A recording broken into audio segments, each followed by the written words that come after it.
Pues, ¿qué es la pedagogía de géneros? Vamos a hacer un poquito de historia. Esto puede quitarse, a ver. Esto no se va a ver mucho con la pantalla, ¿se puede levantar? Yo creo que sí. Vou tentar, sim, tirar isto daqui. Isso também não pode tirar.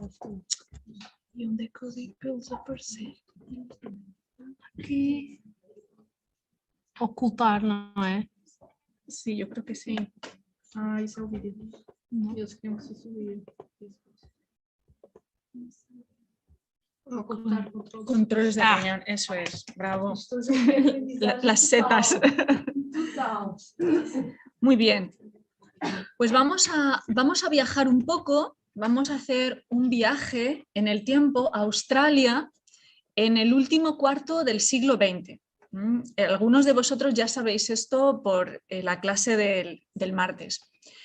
El modelo Reading to Learn y la pedagogía de géneros surge en Australia en el último cuarto del siglo XX, en la Universidad de Sydney. ¿Por qué surge allí?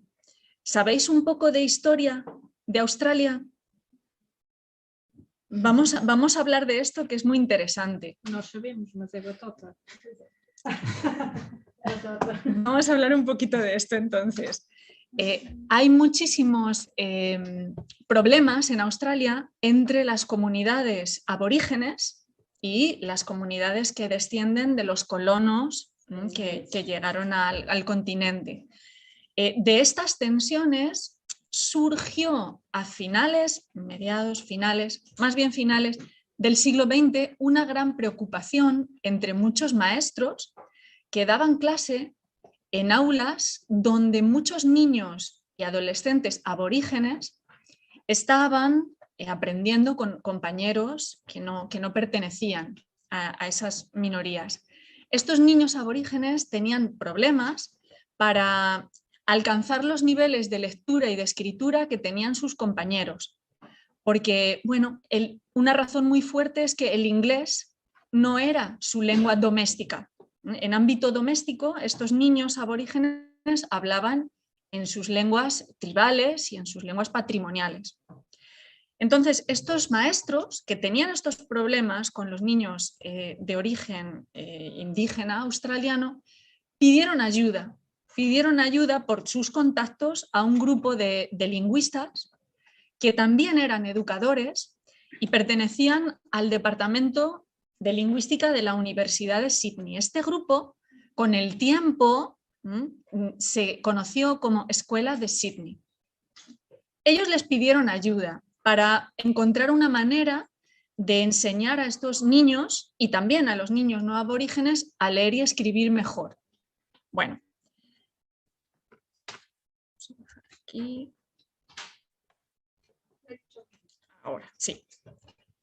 En ese momento, cuando empezaron a pensar qué solución podrían darle a estos educadores, a estos maestros, ellos también estaban desarrollando una teoría lingüística que tenía relación con lo que se conoce como lingüística sistémico-funcional. Era una teoría que hoy se llama y hoy se conoce como la teoría del género textual, del género discursivo. Bueno, esta teoría que estaban desarrollando y todavía en este momento no estaba muy avanzada, experimentó un avance muy grande cuando ellos empezaron a aplicarla en distintos proyectos educativos para ayudar a estos maestros que necesitaban su colaboración. Con el tiempo, a partir de su aplicación de esta teoría al avance de la lectura y la escritura en contexto escolar, se fue desarrollando una corriente de trabajo que se llama pedagogía de géneros textuales. Pero esta pedagogía de géneros textuales no es el modelo Reading to Learn. O sea, no son sinónimos. La pedagogía de géneros textuales es un gran conjunto dentro del cual hay distintos modelos y uno de ellos, el más reciente, es Reading to Learn. Eso lo tenemos claro porque no es lo mismo. Seguimos un poquito más. Bueno, en este camino que recorrieron estos lingüistas y educadores, hubo distintos pasos, distintas fases.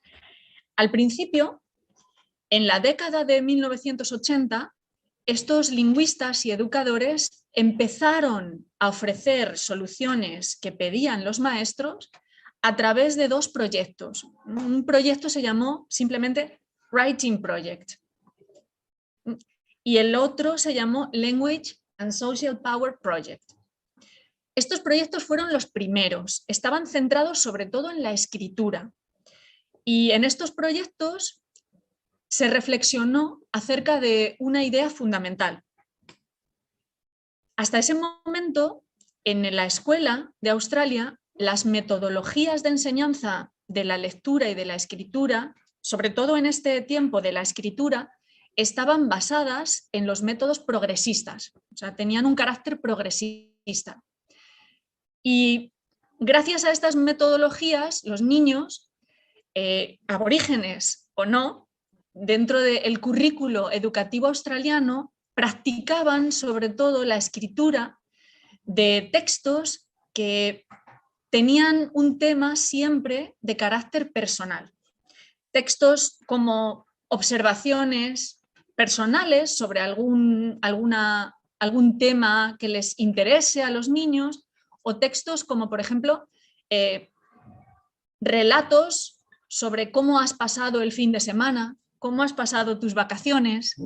Eran textos que simplemente pedían a los niños que escribieran cuestiones personales muy sencillas, valorando así como, o en un intento por valorar el mundo infantil y cómo los niños tenían en su contexto infantil acceso, pues, a la comunicación y al lenguaje.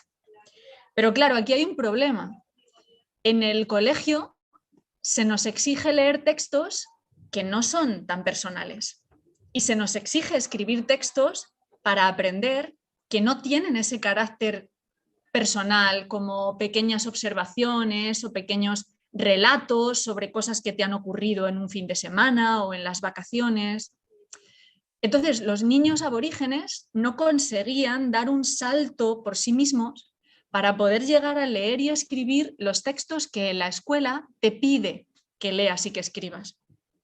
Sin embargo, los niños que se criaban en entornos de clase media alta, con papás, mamás, cuidadores que ofrecían mucho input sobre la letra escrita, sobre cómo relacionarse con el conocimiento en los libros, pues no tenían tantos problemas para luego dar el salto a los textos que se leen y se escriben en el currículo. Esa fue la razón. Y en un principio comenzaron identificando cuáles eran los textos que los niños en el currículo educativo australiano tenían que escribir. Empezaron identificándolos. Al principio identificaron unos textos básicos, que nosotros después vamos a llamar unos géneros básicos. Pero con el tiempo, en otro proyecto en el que participaron, estos textos, estos tipos de textos, estos géneros se ampliaron. E incluso la etapa educativa en la que empezaron a trabajar estos especialistas también se amplió al ensino medio. Aquí estábamos en el ensino básico. Se amplió.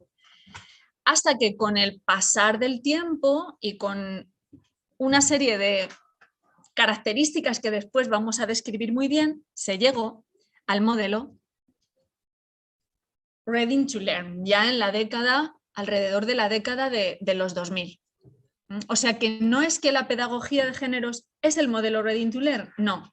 El modelo Reading to Learn es una de las manifestaciones de esta pedagogía más recientes para nosotros, pero hay mucho trabajo antes, y el trabajo que se hizo antes permitió llegar al modelo Reading to Learn, porque el modelo Reading to Learn intenta mejorar los modelos anteriores. Aquí hay mucho de qué discutir. Bueno, ¿en qué se fundamenta la pedagogía de géneros? ¿Cuáles son las teorías y las ideas que están en la base de esta forma de trabajar en el colegio.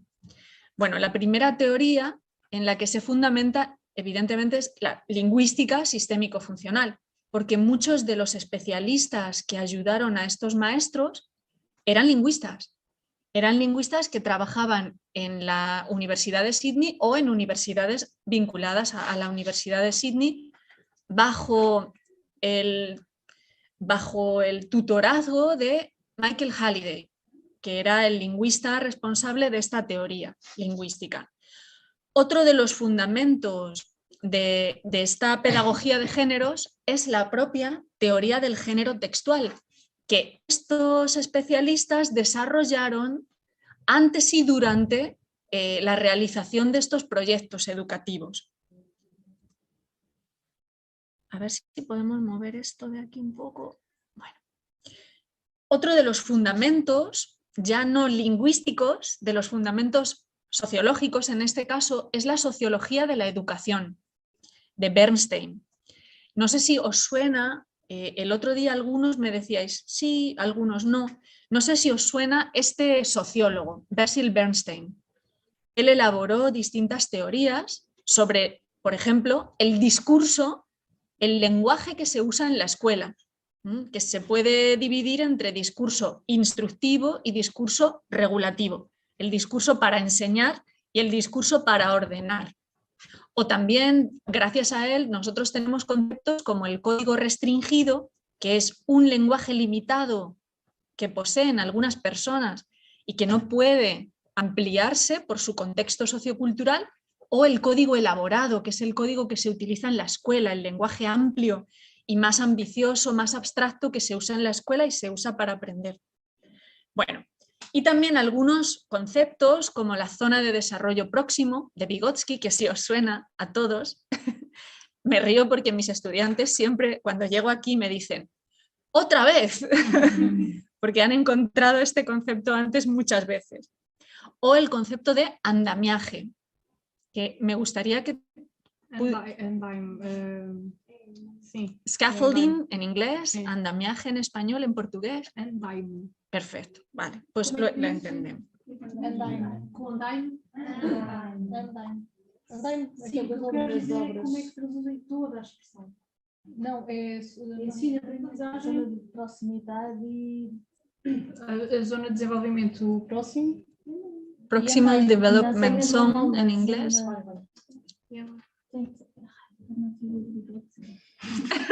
Otra vez digo que...